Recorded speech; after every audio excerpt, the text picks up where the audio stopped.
This is KGW News at 11. And thank you for joining us this Friday evening. I'm Tim Gordon in for David and Laurel. People swarmed stores and spent hours in the rain downtown on this Black Friday. As Alma McCarty found out, city leaders and business owners alike hope to entice people to return, offering thousands of gift cards and a chance to shop local. It's no secret the perception of Portland isn't always a positive one. But even on a night like this, cold and rainy, people find a reason to join together and come downtown. Events like this, I feel like, really help pull people out of the woodwork. It really started to ingratiate the community again, and it really started getting things going. It kind of seems like one happy family right now. There's a lot of smiles on our faces, and I'm enjoying the energy down here. On Friday night, while at Pioneer Courthouse Square for the tree lighting, one group gave many another reason to come back. We're here as part of the Here for Portland initiative, which is a city-led effort to help Portland's small businesses bounce back from the pandemic. At a booth, they handed out digital gift cards, $50 each, through the Kudo app. The Kudo app is a local BIPOC-owned company that helps people make electronic transactions while avoiding the fees that are charged by major financial institutions. Abe Proctor with Work Systems, the Workforce Development Board for Multnomah and Washington counties, said they're deliberately putting money in people's pockets so they can spend it in town at small businesses. This initiative funded by the Federal American Rescue Plan. Everybody likes $50, right? And we're giving away 3,000 of these, so that's $150,000. And Portlanders certainly lined up for it. I mean, we've gotten Kudo gift cards before, and it's given us like a lot of opportunities to find new local businesses that we haven't heard of before or have maybe wanted to go to but haven't had the money ourselves to spend on it. In a city that's seen some challenges, many believe this effort will help and propel more people to shop local this holiday season. I think it's a start. I mean, I think it's a great way to improvise and to get people down here and to jump over that hurdle and tear down that wall and give Portland the recognition it really deserves. The Here for Portland campaign originally started May of this year, but the idea behind this giveaway is to support local businesses during the height of the holiday shopping season. If you haven't used this app before or you're interested in where you can use it, head to KGW.com soon for links and information. Tim? All right, Alma, thanks a lot. Well, while retailers are hoping to have their biggest sales during the holiday season, some are still tallying their losses from break-ins that happened earlier this year. A Seattle business owner, like many here locally, is hopeful she can make ends meet. So we'll most likely recuperate the money, the loss, the wholesale loss, but not the sales during this time. Our time during December is how we can continue for a full year. Now, the holiday season is when most small businesses make about 75% of their sales. Well, Mother Nature may cause some problems for travelers this weekend. Matt Zaffino joins us from the Weather Center. Sounds like mountain snow, Matt.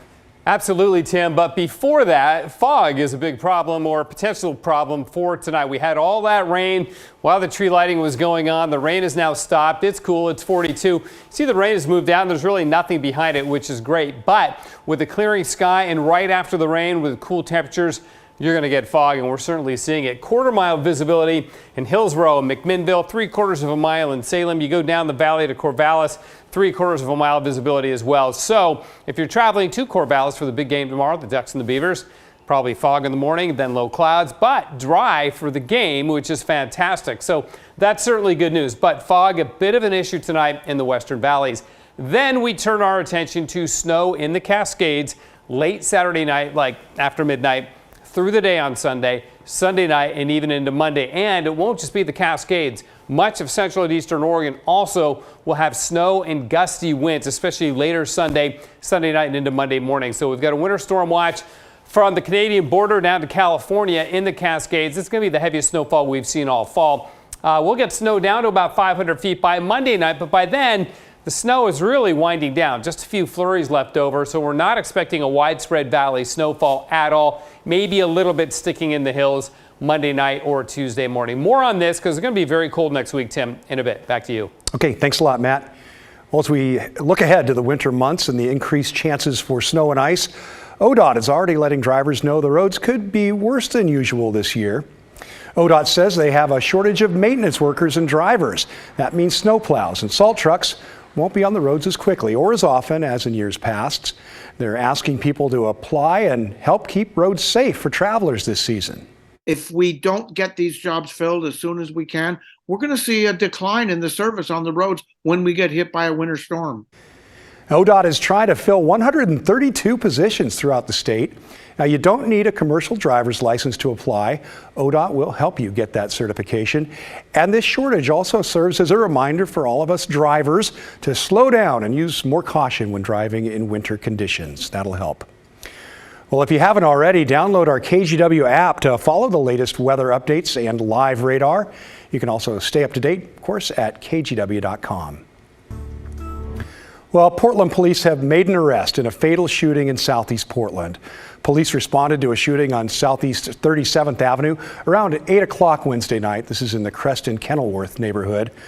Police say 63-year-old Teddy Wayne Hall shot the victim and then took off. The victim died at the scene. Hall is now booked in the Multnomah County Detention Center and faces second-degree murder charges.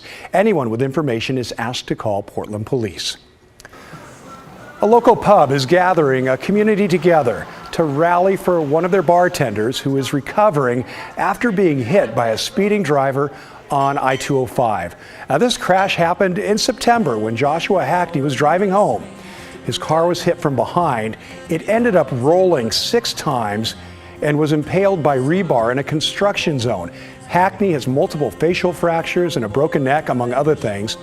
Today, T.C. O'Leary's Pub celebrated their 6th anniversary with a benefit concert in support of Hackney. All just sending all of our support to him so he can get back on his feet and get back to the work that he loves to do, get back to his people, his kids. All the proceeds will be going to support Hackney's big medical bills. Police say no arrests have been made yet, but the suspect's car was taken from the scene of that crash.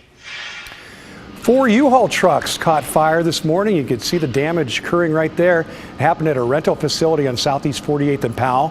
Firefighters were able to keep the flames to the U-Haul lot, and nobody was hurt. Investigators tell us thieves were trying to siphon gas from the tanks of the trucks, and somehow it started the fire. No word on any suspects at this point. Well, results from the midterm election will be certified by counties next week. Now, one candidate is raising money to potentially pay for a recount. Republican Joe Kent ran against Democrat Marie Gluesenkamp-Perez for Washington's 3rd congressional seat. Although the Associated Press has called the race and Gluesenkamp-Perez has claimed victory, the count is close. It's within 3,000 votes, or less than 1%.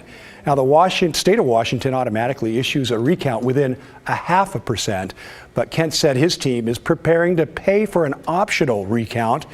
There's no set amount this would cost Kent. The price is determined by a canvassing board, which judges how expensive it'll be for each county to recount its ballots.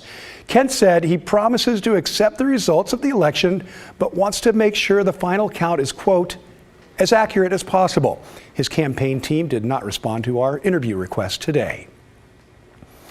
Well, it's been almost 2 weeks since 4 University of Idaho students were stabbed to death in a house off campus, to help give female students heading back to school some peace of mind. A U of I alumna is raising money to make sure students can protect themselves. With thousands of dollars in donations, she's been able to order more than 700 birdie alarms. These personal safety units sound off a loud alarm and flashing strobe light designed to deter an attack. And I think it's really just made people feel like they're doing something. A lot of people felt really helpless, didn't know what they could do. And I think this has really just kind of given people a purpose. Well, that woman says every girl in the 10 sororities on campus will have one of those. With donations still rolling in, the plan is to buy more birdie alarms and provide them to students in dorms and residence halls throughout the university.